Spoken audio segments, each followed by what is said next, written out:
Kisah nyata horor pesugihan penjual cemilan di pasar kesulitan setelah ayah kehilangan pekerjaan. Di sebuah desa kecil yang terletak di kaki gunung, tepatnya di Pongkor, Bogor, hiduplah Alvan, seorang pemuda berusia 29 tahun. Dengan tubuh ramping dan tinggi sekitar 175 cm, Alvan memiliki wajah oval yang dihiasi dengan senyuman hangat dan sepasang mata coklat yang cerah. Setiap kali ia tersenyum, ada aura positif yang menyelimutinya, membuat orang-orang di sekitarnya merasa nyaman. Namun, di balik senyumannya, tersimpan beban berat yang terus menggerogoti hatinya. Keluarga Alvan terdiri dari 4 orang, ia sendiri, ayahnya yang bernama Rudi, ibunya Sari, dan adiknya, Dika, yang masih duduk di bangku SMP. Rudi, yang dulunya bekerja sebagai penambang di kawasan pertambangan, baru saja kehilangan pekerjaannya akibat penutupan tambang yang tiba-tiba. Sari, ibunya, adalah seorang ibu rumah tangga yang selalu berusaha menghidangkan makanan terbaik untuk keluarganya, meskipun mereka sering kesulitan memenuhi kebutuhan sehari-hari. Setelah berbulan-bulan berjuang dengan keterpurukan finansial di Cikampek, Rudi memutuskan untuk pindah ke Pongkor, berharap bisa mendapatkan pekerjaan baru di lokasi pertambangan yang masih beroperasi. Mereka menemukan sebuah rumah sewa dengan harga yang sangat terjangkau, hanya 1 juta per bulan. Meski rumah itu tampak tua dan usang, harapan baru muncul di benak mereka. "Ini mungkin awal baru bagi kita," kata Rudi sambil tersenyum lelah saat melihat rumah baru mereka. Rumah itu terletak di ujung jalan kecil, dikelilingi pepohonan rimbun yang memberikan suasana sejuk, tetapi juga menimbulkan aura misterius.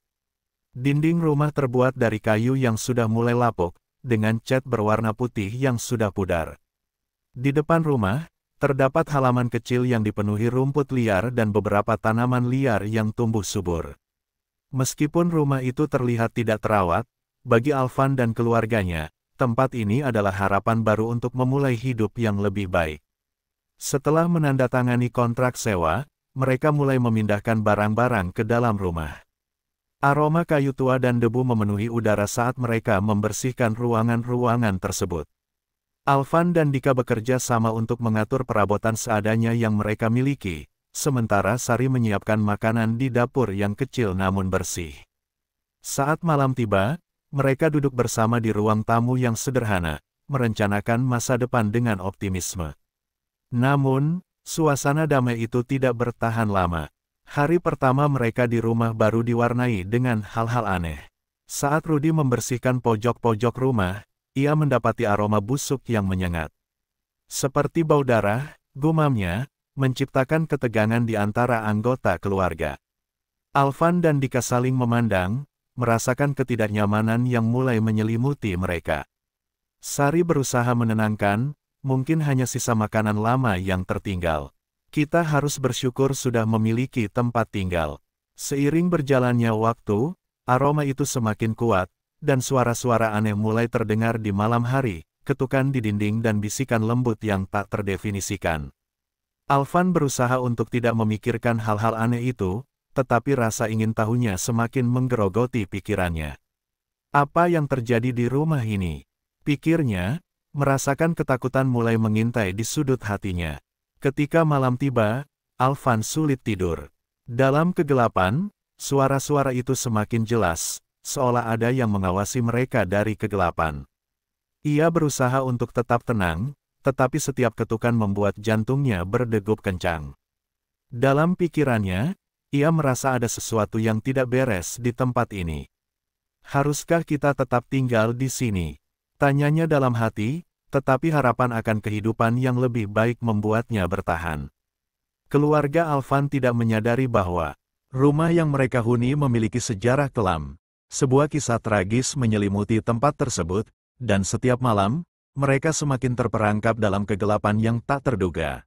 Dalam ketidaktahuan mereka, harapan akan masa depan yang lebih baik perlahan-lahan mulai pudar, digantikan oleh bayangan-bayangan yang menakutkan. Hari-hari berlalu, dan ketidaknyamanan di rumah baru mereka semakin terasa. Alvan mulai merasakan perubahan dalam suasana hati keluarganya. Rudi, yang biasanya ceria dan penuh semangat, kini tampak lebih pendiam dan murung. Sari, ibunya, juga mulai kehilangan semangatnya, seringkali terlihat termenung di jendela, memandangi halaman yang sepi. Dika, adiknya yang ceria, menjadi lebih pendiam, jarang terlihat bermain di luar. Ketegangan ini menciptakan atmosfer yang berat dan tidak menyenangkan di dalam rumah. Suatu malam, saat Alvan berusaha tidur, ia terbangun oleh suara ketukan yang terdengar pelan namun jelas. Suara itu datang dari arah dapur. Rasa penasaran menggantikan rasa kantuknya. Dengan hati-hati, ia bangkit dan melangkah menuju dapur, berusaha tidak mengeluarkan suara. Ketika ia sudah cukup dekat, suara ketukan itu berhenti sejenak, dan Alvan bisa merasakan sesuatu yang aneh di udara, seolah ada energi yang berat dan menekan. Ketika ia memeriksa dapur, ia menemukan pintu lemari terbuka lebar. Alvan merasa jantungnya berdebar, dan rasa takut mulai menggerogoti pikirannya. Ia berusaha meyakinkan diri bahwa mungkin hanya imajinasinya. Namun, saat ia menutup lemari, ia melihat bayangan samar di sudut ruangan. Bayangan itu melintas dengan cepat, dan ketika Alvan menoleh, tidak ada apa-apa di sana. Hanya ada kegelapan yang menakutkan. Keesokan harinya, Alvan menceritakan pengalamannya kepada Rudy. "Ayah, malam tadi aku mendengar suara aneh di dapur. Seperti ada yang mengetuk," ujarnya dengan nada cemas. Rudy hanya menggelengkan kepala, berusaha menenangkan Alvan. "Mungkin kita hanya butuh waktu untuk beradaptasi. Semua ini baru bagi kita," jawabnya, meski suaranya tidak begitu meyakinkan. Namun, pada malam yang sama, ketegangan semakin meningkat. Saat mereka berkumpul untuk makan malam, aroma busuk yang semakin menyengat menusuk hidung mereka. "Apa ini? Seperti bau sesuatu yang membusuk," ujar Sari sambil menutup hidungnya. Alvan melihat ke arah Dika yang tampak pucat. "Kita harus membersihkannya," kata Alvan dengan tekad, berusaha mengalihkan perhatian dari suasana mencekam. Setelah makan, mereka semua berusaha membersihkan rumah. Saat Rudy memeriksa ruang bawah tanah, ia menemukan sebuah kotak tua yang terkubur di sudut. Dengan penasaran, ia membawanya ke atas. "Lihat ini," katanya sambil membuka kotak tersebut. Di dalamnya terdapat benda-benda aneh, kain putih yang telah usang, beberapa lilin, dan sebuah patung kecil yang terlihat menyeramkan. Alvan merasakan kegelisahan yang luar biasa. "Apa ini, Ayah?" tanyanya, tetapi Rudy hanya menggelengkan kepala, tak memiliki jawaban. Sejak saat itu, malam-malam di rumah itu menjadi semakin mengerikan. Alvan merasakan ada kekuatan yang tak terlihat mengawasi mereka. Suara ketukan di dinding semakin sering terdengar, seringkali disertai dengan bisikan halus yang seolah memanggil namanya. Suatu malam, saat ia terbangun dari tidur, ia melihat sosok samar berdiri di ujung kamarnya. Sosok itu terlihat seperti wanita berpakaian putih, dengan rambut panjang yang tergerai. Alvan terdiam, tidak bisa bergerak, seolah terhipnotis oleh kehadiran sosok tersebut. Keesokan harinya, Alvan menceritakan pengalamannya kepada Dika. "Aku melihat sesuatu di kamarku, Dika. Seperti hantu," ujarnya, suaranya bergetar. Dika yang awalnya tidak percaya mulai meragukan kenyataan. "Kita tidak bisa terus tinggal di sini, Alvan. Ini tidak normal," teriak Dika, ketakutan. Rudy yang mendengar percakapan mereka mulai khawatir. Ia merasa ada yang salah dengan rumah itu, tetapi ia juga tidak ingin menyakiti perasaan keluarga. Ia memutuskan untuk mencari pekerjaan baru di luar kawasan tersebut, berharap bisa menemukan solusi untuk keluarganya. Namun, saat ia pergi ke pasar pada suatu pagi, ia mendengar bisikan. Di telinganya, "Kau tidak bisa pergi. Ini adalah rumahmu sekarang." Ketakutan semakin menggerogoti pikiran Alvan dan keluarganya. Mereka merasa terjebak dalam situasi yang tidak bisa mereka kendalikan. Ketegangan yang terus meningkat membuat Alvan merasa terasing di dalam rumahnya sendiri. Ia mulai berpikir bahwa keputusan untuk pindah ke Pongkor mungkin adalah kesalahan terbesar dalam hidupnya. Mimpi-mimpinya tentang kehidupan yang lebih baik kini terasa semakin jauh, dan kegelapan mulai menyelimuti harapannya. Di tengah ketidakpastian ini, Alvan terpaksa berhadapan dengan kenyataan bahwa mereka mungkin harus menemukan cara untuk menghadapi entitas yang mengganggu mereka. Rasa takut yang menggerogoti jiwa mereka semakin dalam, dan Alvan mulai merasakan panggilan misterius yang menuntunnya untuk mencari tahu lebih jauh tentang sejarah rumah tersebut. Apa yang sebenarnya terjadi di tempat ini? Dan apakah mereka akan bisa bertahan dari kegelapan yang mengancam? Malam-malam di rumah baru Alvan semakin mencekam. Suara ketukan yang tak terduga, bisikan yang samar, dan aroma busuk yang tak kunjung hilang membuat ketegangan membayangi setiap sudut rumah. Alvan, yang semula berusaha tegar, kini merasakan beban yang semakin berat di pundaknya. Tidur menjadi mimpi yang sulit dijangkau, setiap kali ia terpejam, bayangan sosok misterius menghantuinya. Suatu malam, setelah mengalami mimpi buruk yang berulang, tentang sosok wanita berpakaian putih yang memanggil namanya, Alvan terbangun dengan perasaan tertekan. Ia tidak bisa lagi menutup mata terhadap kenyataan bahwa ada sesuatu yang sangat salah di rumah itu. Dalam keputusasaannya, ia memutuskan untuk mencari tahu lebih lanjut tentang sejarah tempat tinggalnya. Keesokan harinya, Alvan pergi ke pasar, berharap bisa mendengar cerita dari penduduk setempat. Ia menemui seorang wanita tua, yang dikenal sebagai Rukmini, yang sering duduk di depan warungnya menjual kue tradisional. Dengan penuh rasa ingin tahu, Alvan mendekatinya. "Bu, apakah ibu tahu tentang rumah sewa di ujung jalan? Kami baru pindah ke sana," tanyanya dengan suara bergetar. Rukmini mengerutkan keningnya, pandangannya menjadi serius. "Ah, rumah itu, ada yang tidak beres. Banyak yang bilang, pemilik sebelumnya mengalami hal-hal aneh. Mereka semua pergi dalam ketakutan," ujarnya sambil menatap jauh, seolah mengingat kembali kenangan kelam. "Dulu, ada tragedi di sana. Seorang wanita hilang, dan hingga kini tak ada yang tahu kemana dia pergi." Pernyataan Rukmini mengguncang Alvan. Ketakutan menyergapnya, tetapi di sisi lain, rasa ingin tahunya semakin membara. Ia pulang dengan pikiran yang penuh teka-teki, bertekad untuk menggali lebih dalam tentang sejarah rumah itu.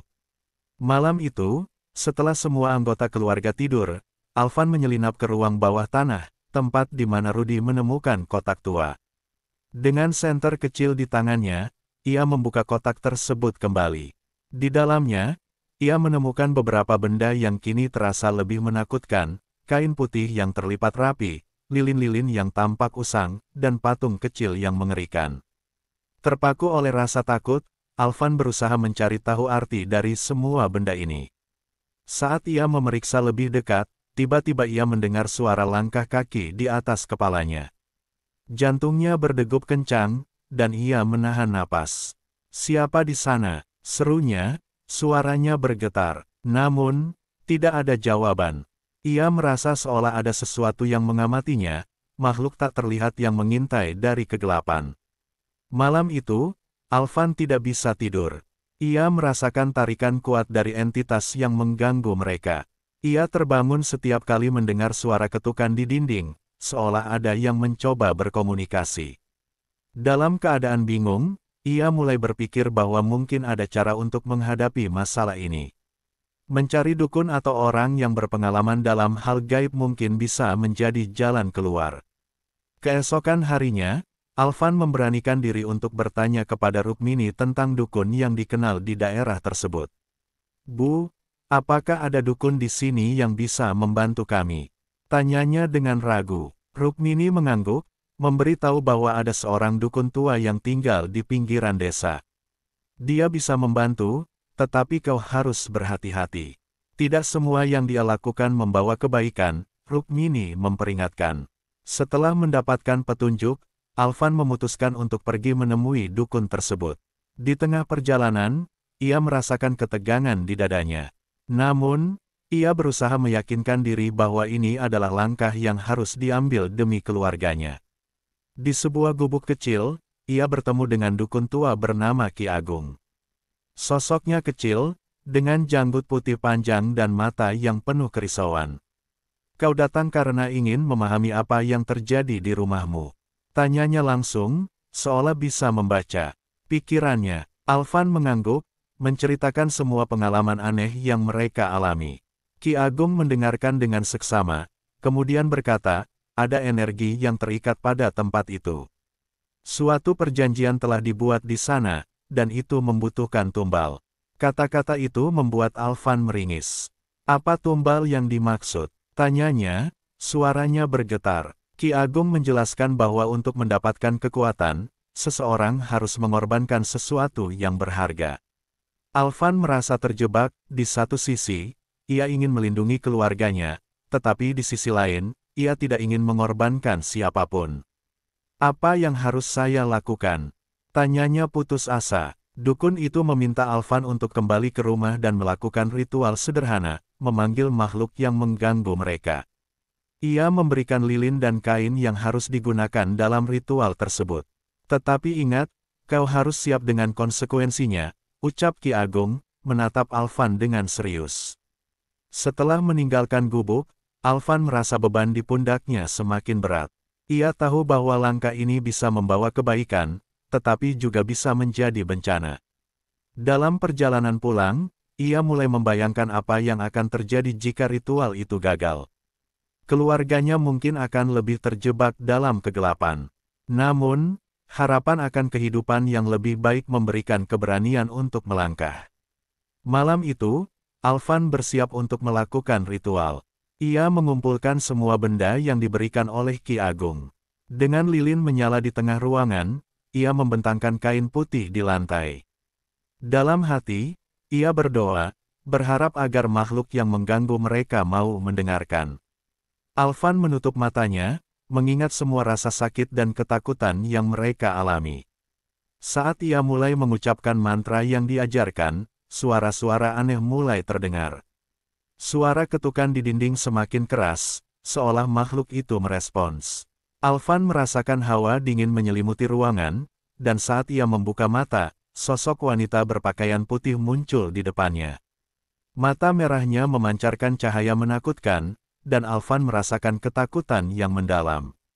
"Kenapa kau mengganggu kami?" serunya, suaranya bergetar. Sosok itu hanya diam, menatapnya dengan tatapan kosong. Dalam hati, Alvan merasakan bahwa ini adalah saat penentuan.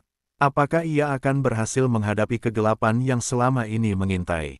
Atau justru terjerat lebih dalam perjanjian yang mengerikan ini? Malam yang mencekam itu terasa seperti selimut hitam yang menutupi seluruh rumah.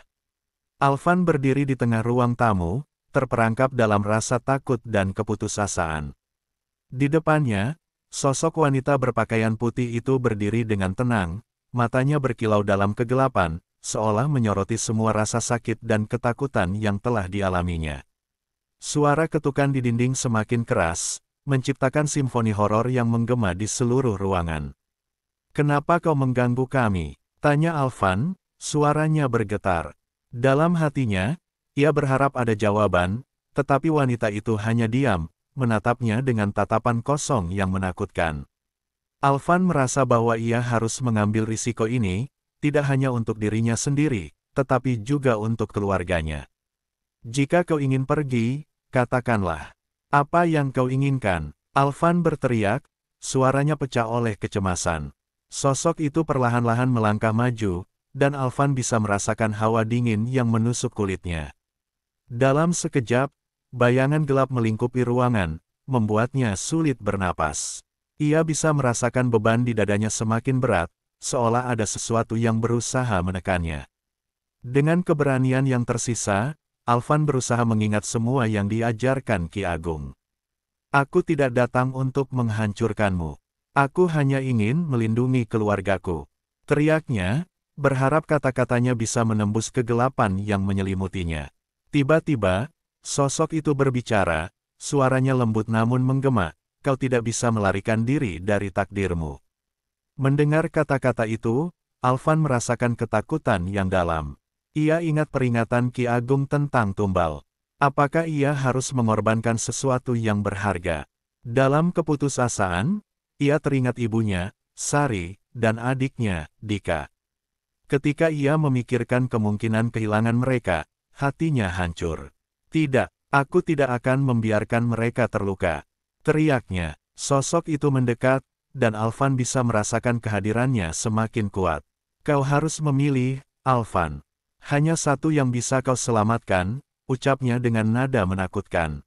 Dalam sekejap, gambaran ibunya dan Dika muncul di benaknya, seolah mereka terjebak dalam kegelapan yang sama. Alvan merasakan gelombang emosi yang tak tertahankan, rasa takut, cinta, dan penyesalan saling bergumul dalam jiwanya.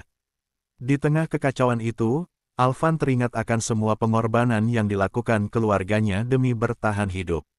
Ia tidak bisa membiarkan semua itu sia-sia. Aku siap menerima konsekuensi, tetapi aku tidak akan mengorbankan keluargaku. Teriaknya, dengan segenap tenaga yang tersisa. Ia merasa ada kekuatan baru yang mengalir dalam dirinya, mengusir rasa takut yang selama ini menawannya.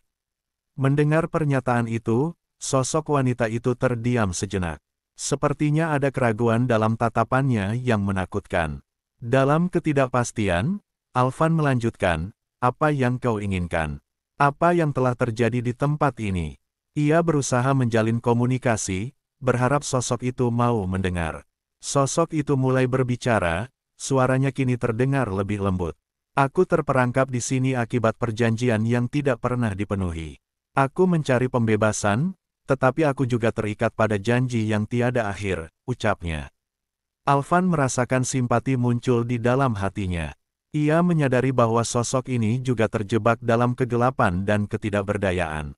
Bagaimana jika kita mencari jalan keluar bersama?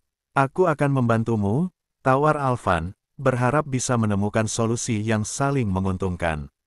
Namun, saat ia berbicara, suara ketukan di dinding semakin keras, seolah ada yang tidak setuju dengan usahanya. Mendadak, suasana berubah. Suara angin berhembus kencang, dan cahaya lilin bergetar hebat. Sosok itu menunjukkan ekspresi marah. Kau tidak bisa keluar begitu saja. Janji yang telah dibuat tidak bisa diingkari. Teriaknya, dan kegelapan di sekitar Alvan semakin pekat. Ia merasakan kekuatan entitas itu semakin menguat, dan tubuhnya seolah terikat oleh energi negatif. Alvan merasa terjebak dalam situasi yang tidak bisa ia kendalikan. Dalam sekejap, ia teringat akan Ki Agung. Jika ia tidak bisa mengatasi keadaan ini, mungkin ada cara lain untuk membalikkan keadaan. Aku akan pergi menemui dukun itu sekali lagi. Pikirnya, bertekad untuk mencari bantuan. Namun, saat Alvan berbalik, sosok itu telah menghalanginya. Kau tidak akan pergi, teriaknya dengan suara mengerikan, dan Alvan merasakan tarikan kuat yang membuatnya terjatuh.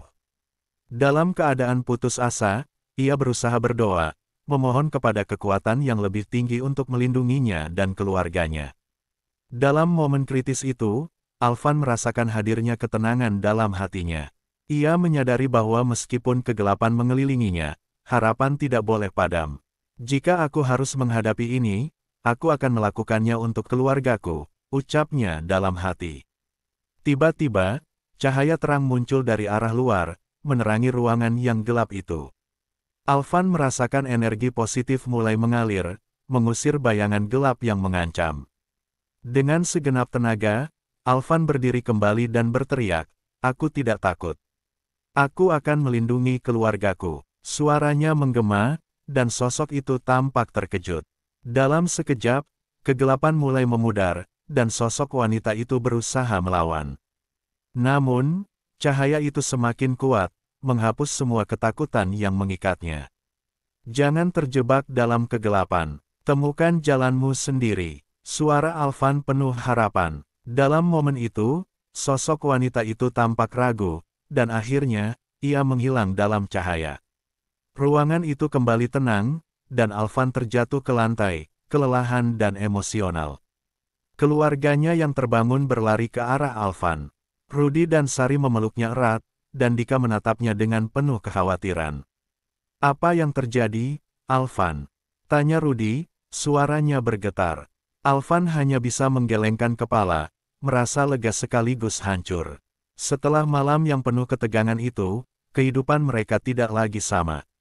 Mereka memutuskan untuk meninggalkan rumah itu, menyadari bahwa meskipun mereka telah mengatasi ketakutan, bayangan kegelapan akan selalu ada. Keluarga Alvan kembali ke Cikampek, membawa serta pelajaran berharga dari pengalaman mengerikan yang mereka lalui. Di tengah perjalanan pulang, Alvan menatap keluar jendela. Dalam hatinya, ia merenungkan semua yang telah terjadi. Ia menyadari bahwa mencari kekayaan dengan cara yang salah hanya akan membawa kehampaan dan penyesalan.